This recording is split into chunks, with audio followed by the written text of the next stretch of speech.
Bapak, Ibu, saudara yang dikasihi Tuhan, Shalom, salam sehat untuk kita semua. Apa kabar? Sehat toh? Wah, sungguh luar biasa, mantap. Kita akan membaca Alkitab, namun sebelumnya marilah kita berdoa. Bapa, kami mengucap syukur dan terima kasih atas anugerah dan cinta kasih Bapa yang kami rasakan pada saat ini. Sungguh luar biasa Bapa. Terima kasih, terima kasih. Bapa, kami akan membaca Alkitab. Berilah kami daya ingat yang baik dan berilah kami pengertian agar kami bisa mengerti dan bisa memahami apa yang Tuhan kehendaki kami bisa melakukan dan juga bisa memberitakan. Dalam nama Tuhan Yesus kami berdoa. Amin. Bacaan Alkitab dari 1 Samuel pasal 17 ayat 3 sampai 4. Orang Filistin berdiri di bukit sebelah sini dan orang Israel berdiri di bukit sebelah sana, dan lembah ada di antara mereka. Lalu tampillah keluar seorang pendekar dari tentara orang Filistin, namanya Goliat dari Gat, tingginya 6 hasta sejengkal. Demikian pembacaan Alkitab. Terpujilah Kristus. Bapak, Ibu, Saudara, perjalanan hidup kita dalam mengiring Tuhan bukanlah sesuatu perjalanan yang mudah, sebab kita harus menghadapi musuh yang selalu mengincar dan mencari celah untuk menghancurkan hidup kita setiap saat. Karena itu firman-Nya selalu memperingatkan, sadarlah dan berjaga-jagalah. Lawanmu si iblis berjalan keliling sama seperti singa yang mengaum-ngaum dan mencari orang yang dapat ditelannya. 1 Petrus pasal 5 ayat 8. Sebagai orang percaya, di mana wilayah kita berada dalam kerajaan terangnya, kita akan menjadi musuh kerajaan gelap yang dikomandoi oleh iblis.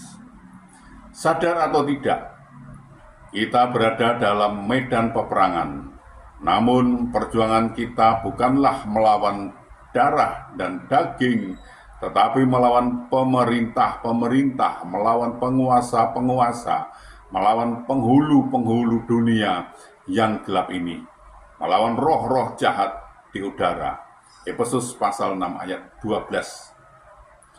Kesadaran adanya musuh di sekeliling bukan bermaksud menakut-nakuti, tetapi membuat kita berjaga-jaga dan memperlengkapi diri dengan perlengkapan senjata Allah, supaya kamu dapat bertahan melawan tipu muslihat iblis.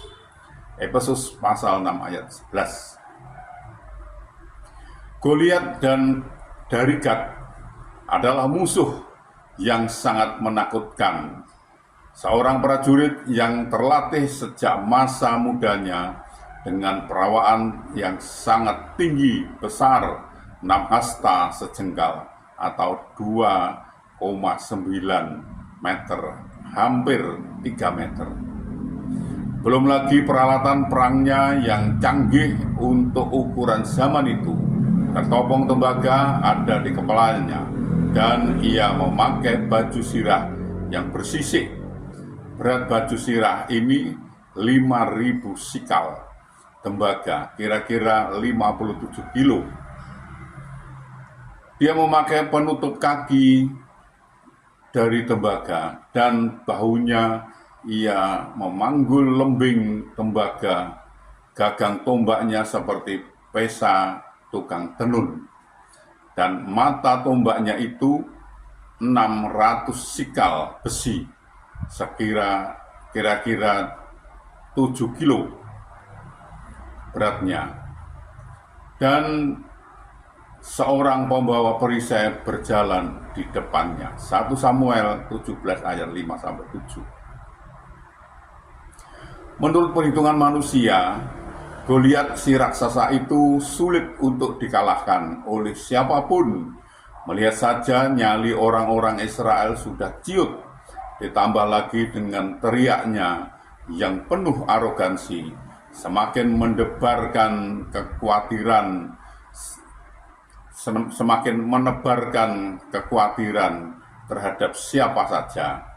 Maka cemaslah hati mereka dan sangat ketakutan. 1 Samuel 17 ayat 11. Tetapi sehebat apapun Goliat bisa dikalahkan oleh Daud hanya dengan umban atau ketapel dan batu kecil yang kena dahinya, matilah Daud itu. Karena Tuhan menyertai Daud. Bapak, Ibu, Saudara, kekhawatiran, ketakutan, kecemasan adalah bagaikan Goliat yang siap mengalahkan kita. Tetapi di dalam Kristus tidak ada yang mustahil. Goliat bisa dikalahkan dalam sekejap mata. Jangan takut, Tuhan beserta kita. Tuhan menolong dan memberkati kita. Amin. Mari kita berdoa. Bapa, kami mengucap syukur dan terima kasih atas kesempatan yang Bapa berikan kepada kami untuk belajar tentang firman Tuhan. Berilah kami daya ingat yang baik dan berilah kami pengertian agar kami bisa mengerti dan bisa memahami apa yang Tuhan kehendaki, kami bisa melakukan, juga bisa memberitakannya, dan juga bisa menyimpan dalam hati pikiran kami, Bapa. Bapak, kami juga berdoa untuk saudara-saudara kami, sahabat-sahabat kami yang saat ini sedang sakit, sedang ada kelemahan tubuhnya, mereka tidak bisa berbuat banyak karena sakit. Kami mohon belas kasih Bapak, tolonglah Bapak, sembuhkan mereka, pulihkan mereka, sehingga mereka bisa beraktivitas kembali. Tuhan menolong dan Tuhan memberkatinya. Bapak, kami juga berdoa untuk saudara-saudara kami, sahabat-sahabat kami yang saat ini belum bisa memenuhi kebutuhan keluarganya dengan baik. Mereka ada kesulitan masalah keuangan keluarganya, mereka tidak punya Bapak. Mereka sudah mencari dan mencari lagi. Namun mereka sepertinya mengalami jalan buntu Bapak.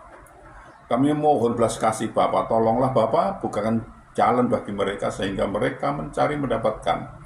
Bisa bekerja, bisa berusaha, dan bisa memenuhi kebutuhan keluarganya dengan baik. Bahkan mereka bisa berkelimpahan dan juga bisa menjadi saluran berkat untuk orang lain. Bapak, kami juga berdoa untuk saudara-saudara kami, sahabat-sahabat kami, anak-anak kami yang saat ini sudah waktunya untuk berumah tangga, berkeluarga, namun mereka belum mendapatkan pasangan hidup yang seiman dengan mereka. Mereka sepertinya kesulitan Bapak untuk mendapatkan pasangan hidup yang seiman dengan mereka. Kami mohon belas kasih Bapak, tolonglah Bapak, bukakan jalan bagi mereka sehingga mereka bisa mendapatkan pasangan hidup yang seiman dengan mereka dan mereka bisa membentuk suatu keluarga rumah tangga bahagia damai sukacita dan bisa beranak cucu mereka ini.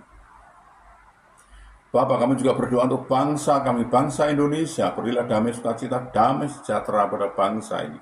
Dan berilah bangsa ini agar mau mengenal Engkau lebih lagi, dan bangsa ini mau belajar tentang firman Tuhan sehingga bangsa ini tidak gagal paham, Bapak. Bapak, ini kami, pakailah kami untuk memberitakan firman-Mu, lengkapi kami dengan Roh-Nya Kudus untuk memimpin dan membimbing kami dalam memberitakan firman itu agar tidak keliru Bapa. Bapa, ampunilah segala dosa dan salah kami sehingga kami layak untuk memohon pertolongan Bapa. Dalam nama Tuhan Yesus kami berdoa. Amin.